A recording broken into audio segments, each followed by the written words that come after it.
Question pour 1 million d'olives. Pourquoi est-ce que cette huile et ce vin, c'est presque la même chose? Pour répondre à cette question, je vais d'abord prendre des forces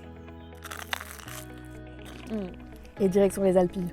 Ces vins d'appellation d'origine protégée viennent des Baux-de-Provence, juste ici. Une micro-filière, 12 vignerons, les premiers à être en 100% bio de Provence. Et ça, c'est grâce à un climat et un terroir propice à la vigne où le Mistral protège les cultures. C'est pas nouveau, le terroir des Alpilles transmet son caractère à ses produits, que ce soit viticole ou oléicole. Ces olives sont généreuses et ont un puissant goût d'olive noire. La Grossane par exemple est une variété que l'on retrouve seulement dans les Alpilles. Et l'AOP de la vallée des Baux-de-Provence permet justement de soutenir et de protéger des variétés comme celle-ci qui sont uniques au monde. Cette filière, c'est 4 variétés d'olives locales et ancestrales. Pour faire ces huiles, le mélange des variétés est indispensable, comme les cépages avec un vin. Et c'est cet assemblage qui va apporter une puissance aromatique complexe et une longueur en bouche. Et ces saveurs vont sublimer vos plats et peut-être vous faire croire que vous êtes la meilleure des chefs étoilés. Comme la truffe, t'en mets une pointe et ça change tout dans ton plat. C'est des huiles d'exception. Donc vous n'allez pas me vider la bouteille dans votre friteuse, hein. Une pointe veut aussi dire que ce flacon vous tient des mois. Donc la qualité a un prix, mais croyez-moi, on s'y retrouve très vite. Et d'ailleurs,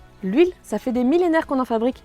Mais est-ce que tu connais l'huile d'olive maturée? À l'époque, il arrivait que le débit du moulin n'était pas assez fort.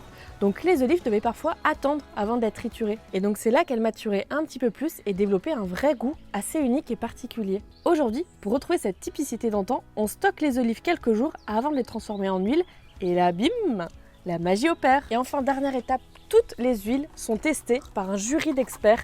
On y ajoute même des huiles rances à l'intérieur pour être sûr que les jurys ont un bon palais. Et c'est ça qui va valider l'AOP pour les huiles. Et ça, c'est très rare. Et au final, tout comme ce vin, on en consomme modérément.